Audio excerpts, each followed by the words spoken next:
So we finally have chapter 23 of Kagurabachi, and right off the bat we're introduced to a new villain group known as the Toou. And we also got some new information on the location of Shinuchi, one of the enchanted blades, along with this guy's overpowered sorcerer ability, which we're gonna get into later on. So we have a lot to discuss, but of course we're gonna start from the top. So the person on the cover for this week is Chihiro, and the title of the chapter is Storehouse, which makes perfect sense given that it's the main focus of the chapter itself. Now, as you guys know, the prior chapter ended with them breaking into Kyora's house and asking him for the location of the enchanted blade, and that's where this chapter pretty much picked up. Now, he did activate something around his left eye, so it seems like he was about to use sorcery, and Chihiro responded by drawing his blade. That's when he responded by saying that this isn't a fighting stance. He's not interested in any conflict. He then went on to identify Chihiro's sword as the 7th enchanted blade, and also made the connection that he must be the son of Rokuhira. Now, Shiba was surprised by this since this guy shouldn't have known Chihiro's name, yet alone the fact that he had a 7th blade, which led him to theorize that the Kaminabi might have leaked the information themselves, which does make sense if they want to capture Chihiro. He also noticed that this guy was pretty calm given the fact that his enemy was wielding one of the enchanted blades right before him, which we later come to find out that there is a reason why he's calm, but we're gonna get to that point. Now we then switch to a flashback of them having a conversation with Akuri about them breaking into his father's house and asking him directly about the location of the enchanted blade. Now Akuri is cooperating with them, and he does tell them to watch out for the Toou, which he refers to as the Saminazi clan's Special Defense Corps. These guys consist of the top 4 fighters of the Sazanami clan's 50 sorcerers, and their main function is to protect his father. He then went on to say that all of the Sazanami children revere them, but they're way beyond his reach. His older brothers are strong and scary. Now this does come to fruition in the end portion of this chapter, but we're gonna get to that point soon.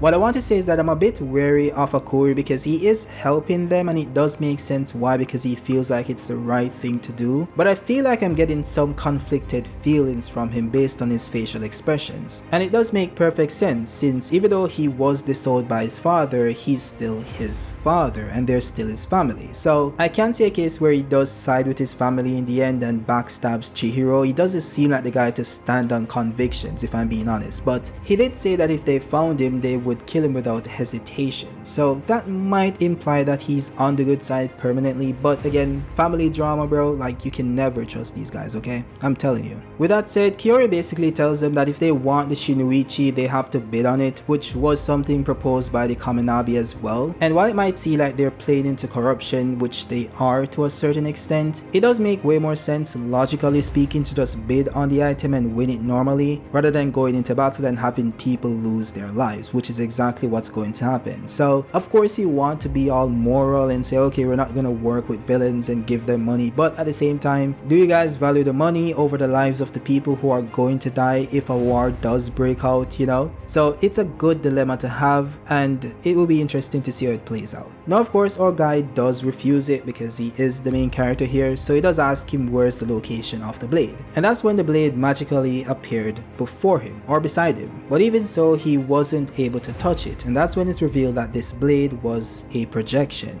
It appears to be one of Kyora's abilities, which pretty much allows him to project the images of items stored within the storehouse. He then turned to Chihiro and said that nothing is more of value than life. The Shinuchi has stolen countless lives and should be valued accordingly. If you are indeed Rokuhira's son, don't interfere. Thanks to your father's death, it's guaranteed that no new enchanted blades will be born. The silhouette of the market is now clear. Finally, the Shinuchi will be valued accordingly. That's when Chihiro placed his sword next to his neck, asking him to hand over the blade. He then asked Chihiro if he'll kill him if he doesn't. He then replied saying, yes, where's the real sword? Where's the storehouse? And this part is where it gets really interesting because Kyora replied saying that one might say it's inside of me. The storehouse doesn't actually exist. It's a sort of subspace created by sorcery. and that's when the entire scenery changed into the storehouse itself. Now it does seem like he has a lot of stuff locked up in this room. One appears to be a skeletal dog, he has humans locked up, and he also has a fish along with this scale looking thing that looks very similar to Flame Bone at the top, and he also has this samurai suit over to the side which might play a part in the story later on, but we'll have to wait and see. He then pretty much explains to them that authority over this space rests solely in the direct descendants of the heads of the Sazanami dynasty. It's a sacred storage space which is pretty much impossible for outsiders like them to step foot in. Everything that enters and exits lies within his control alone. It is his world. And not only that, if they do kill him, the storage house itself will cease to exist, including everything stored within it. So that pretty much puts our guy in a bind, because he can't kill him unless the people stored within the space is going to die. So that was this guy's plan all along, to explain how it works, which he has never done before, in an effort to basically buy time because he knew that he couldn't actually defeat them in battle.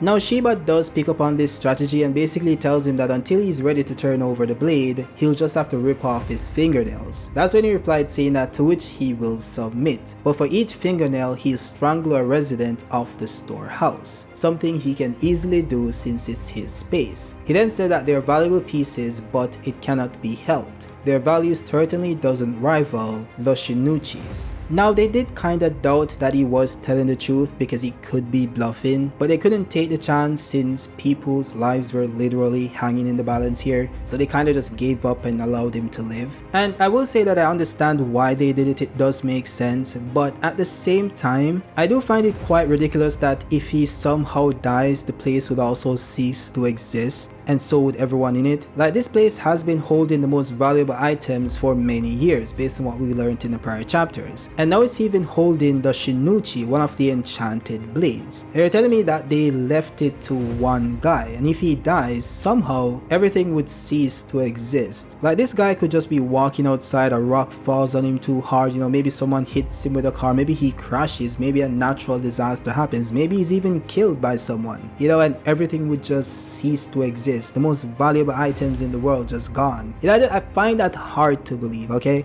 But maybe it is true, I just find it very hard to believe. Now Shiba did theorize that maybe Akuri could interfere with the space itself because he did say that his descendants could do it. So it is possible that that could happen, but at the same time Akuri doesn't have any prowess when it comes to sorcery, so that might be something he needs to get sorted first. Shiba then tells Chihiro to retreat for now, but Kyora interjects saying that no, the tables have turned. You've busted into my home uninvited, so at least leave a gift behind. That's when the Toou finally appeared on screen. Now Shiba immediately noticed that something was off because Akuri told him that it was a group of 4, but this is only 3. That's when Kyora asked them where was Soya, and they informed him that he was still looking for Hakuri. Everyone then entered their battle stances, and the scene then switched over to Akuri heading outside to complete some business. That's when he ran into his big brother known as Soya, the one who was looking for him. Now he did look normal at first, but he then had this crazy smile on his face. I know this guy is pretty insane, but of course we're gonna see in the upcoming chapter. Now as for the chapter itself, I did enjoy it for what it